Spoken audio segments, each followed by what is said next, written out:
Trupang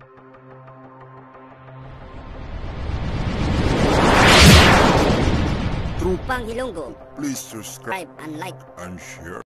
Ayun, magandang araw po sa lahat ating mga kababayan, Luzon, Visayas at Mindanao. At syempre sa ating mga OFW dyan, magandang araw po. So ito po mga kababayan, balik tayo dito sa impeachment ni Vice President Sara Duterte. Akala ko ba hindi sila natatakot? Hindi sila nasasaktan? Diba nga sabi, mas masakit pa ang mahiwalay sa boyfriend o girlfriend kaysa sa impeach ng 215 na kongresista. Di ba yung sinabi? Pero bakit ngayon parang umiba ang ihip ng hangin? Di ba? Parang umiba ang ihip ng hangin ngayon. Kasi meron tayong nabalitaan mga kababayan. No? Meron tayong nabalitaan mga kababayan. Nag-file si Vice President Sara Duterte, no, sa Supreme Court, no, na ipawalang bisa itong impeachment laban sa kanya. Akala ko ba hindi kayo apektado? Akala ko ba ito'y talagang malinis kayo at wala kayong kasalanan? Bakit ngayon gusto nyo ipawalang bisa itong impeachment na ito? 'Di ba? Natatakot na ata kayo Kung talagang sabi nyo nga, 'di ba? Mas masakit yung masaktan sa maiwanan ng jowa kaysa doon sa ma-impeach ka sa Kongreso. Bakit ngayon parang sinasabi nyo sa Supreme Court na ipawalang bisa itong impeachment na ito? Bakit ayaw nyong dumaan ito sa tamang proseso? 'Di ba? Meron kayong mga kasamahan na nagkamali, no? Ay kailangan litisin at talagang imbestigahan. 'Di ba? Kung wala naman kayo, sabi niyo wala kayong kasalanan, wala kayong detret na sinabi. So ito kasi yung mga kababayan, sabi po ni Vice President Sara Duterte. Hinihiling ni Vice President Sara Duterte sa Korte Suprema ipawalang bisa ang kanyang impeachment at hadlangan ang paglilitis sa Senado na maaring magtanggal sa kanya sa pwesto. Ayan. Di, apektado na pala kayo. Natatakot na kayo. Nung una, di ba, sabi ninyo, sabi pa ninyo, mas masakit ang mahiwalay sa jowa kaysa sa ma-MP sa Kongreso. Bakit kayo? Parang takot na takot kayo. Di ba? Bakit kayo tatakot kung wala namang kayong kasalanan, di ba? Yan sinabi nyo, na iba ang ihip ng hangin ngayon, ano? Ayon pa dito sabi niya, ang kapulungan ng mga kinatawan na pinangunahan ng mga kaalyado ni Pangulong Ferdinand Marcos Jr., nadamay na naman si PBBM, ay nag-impeach kay VP Sara Duterte noong Pebrero 15 dahil sa mga akusasyon, kasama ang planong pagpatay sa Pangulo at malawakang katiwalian na inaasahang gagawing impeachment court ang Senado para litisin si VP Sara Duterte pagkatapos ng pagbabalik ng Kongreso sa Hulyo 2. Yan. So sa Hulyo 2 kasi ito litisin after ng eleksyon, no, mga kababayan. So bakit naharangan na nila ngayon? Gumagawa na sila ng mga paraan kung paano nila harangan. Di ba nga, nag-file na rin sila ng kaso, no, kay House Speaker Martin Romualdez at sa mga iba pang mga House Representative. Kasi biruin nyo ba naman, no? Marami sa mga kongresista talaga ang pumirma. 215 sa mga kongresista ang pabor na ma-impeach si VP Sara. Kabilang na nga dyan, mga kababayan, ang 41 out of 60 sa Mindanao. No? 60, no, sa mga kinakatawan sa Mindanao ng mga kongresista ay pumirma po for impeachment kay VP Sara. Saan po doon ang sulit na sinasabi ninyo? Diba? At meron naman tayong nakalat na impormasyon, mga kababayan, no, tungkol dito sa pag-file ni VP Sara Duterte para hadlangan itong kanyang impeachment. Gusto niya ipawalang bisa. So, ito naman po ang naging pahayag ng ating mga House of Representatives. No? Binatikos ng mga House of Representatives ang petisyon ni VP Sara Duterte sa Supreme Court na itigil ang impeachment bilang desperadong hakbang. Pero hindi sila kadesperado na para hadlangan itong impeachment ni VP Sara Duterte. Pero nakaraan lamang at tapang-tapang mo pang sinabi na parang ano lang yan, no? Parang mas masakit pa ang mahiwalayan sa boyfriend, girlfriend, ngayon iyak na. 'Di ba? Ganun lang ba 'yon? Oh. Ayan na, mga kababayan, kita niyo na. Binabatikos po ng mga kongresista itong naging hakbang ni VP Sara Duterte para hadlangan ng impeachment na ito. No? Mga kababayan. Ito pa, mga kababayan, no? Ayon pa kay Senior Deputy Speaker Aurelio Dong Gonzales Jr. ng Pampanga at ni Deputy Speaker David J.J. Suarez ng Quezon City na ang petisyon ni Duterte ay isang malinaw na pagtatangka na ibasura ang Constitutional Authority of House of Representatives upang matukoy kung dapat siyang panagutin sa umano'y maling paggamit ng pondo ng publiko at iba pang paglabag. Narinig niyo, mga kababayan, yan po ay pahayag po ng mga kongresista. Binatikos nila at sinagot nila itong gustong mangyaring paghadlang ni VP Sara Duterte na gusto niyang ibasura na lang ang impeachment sa kanya.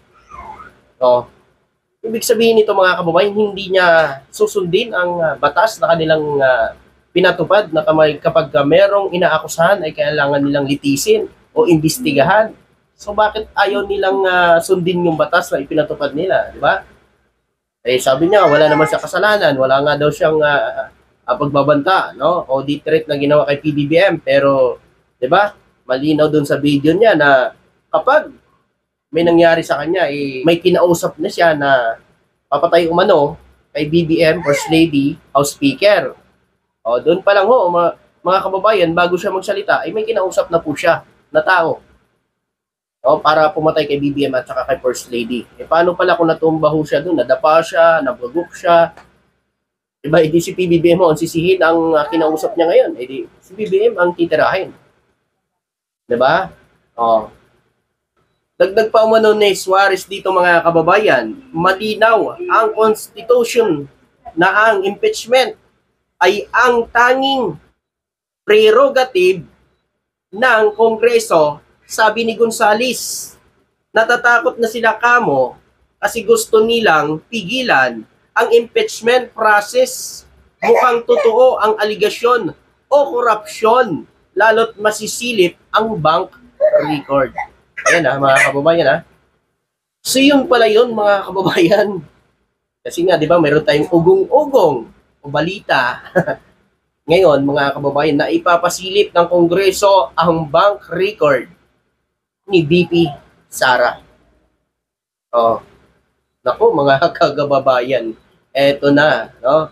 So gumagawa na sila ng paraan ngayon para hadlangan itong impeachment ni VP Sara Duterte. Ayun po yan kay kay Gonzales, mga kababayan, isa sa mga House of Representative natin.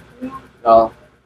Oh, ayun pa dito kay Gonzales, mga kababayan, ang illegal na hakbang ni VP Sara Duterte ay nagpapahayag ng takot at isang tahasang pagsisikap na pahinain ang proseso ng impeachment bago pa naman ito formal na magsimula.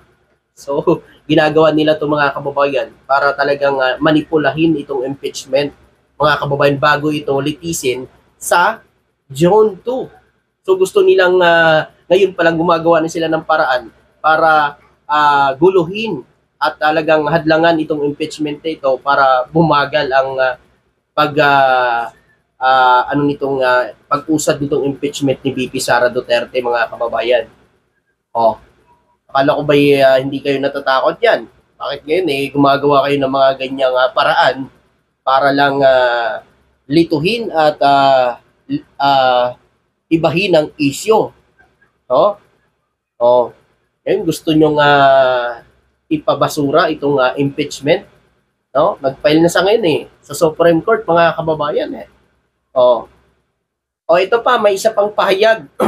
Itong ating isang kongresista na si House Assistant Majority Leader Jude Asedre, Tingog Party List, no? Ay naglabas na isang pahayag na nagpapahayag na matinding pagpuna sa reaksyon ni Vice Presidente sa isang impeachment complaint.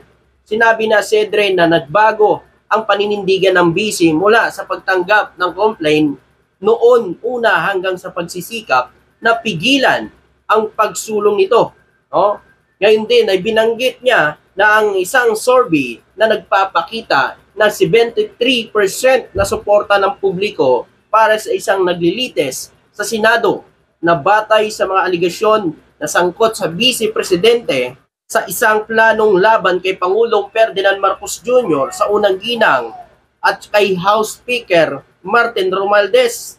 Sinabi rin niya sa pahayag niya na handa nang iharap sa prosecution panel ang kanilang ebidensya na hindi naglalabas ng opisyal na tugon ang tanggapan ng Vice Presidente sa mga paratang nito.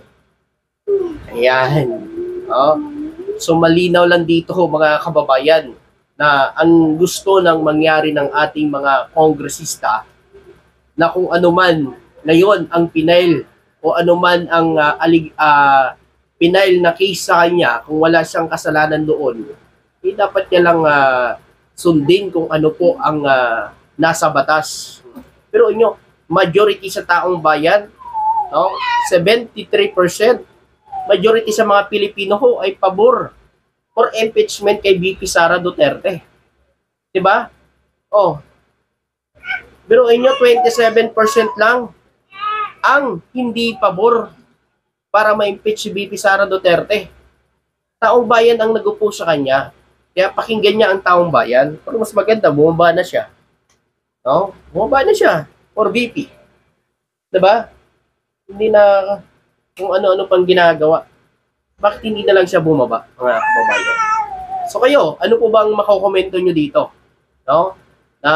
Di ba dati, sinabi ho ng VP natin, sabi niya pa, wala siyang, pinapahiwatig niya na hindi siya nasasaktan o hindi siya apektado dito sa impeachment laban sa kanya. Kasi yung pahayag niya doon, mas masakit pa daw sa kanya ang mahiwalay sa boyfriend o girlfriend kaysa sa ma-impeach sa Kongreso.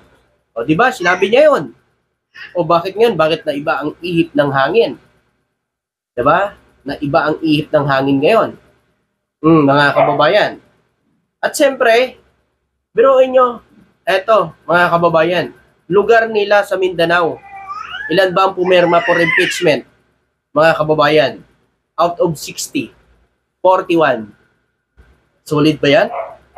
Sinusukan na sila ng kanilang kababayan.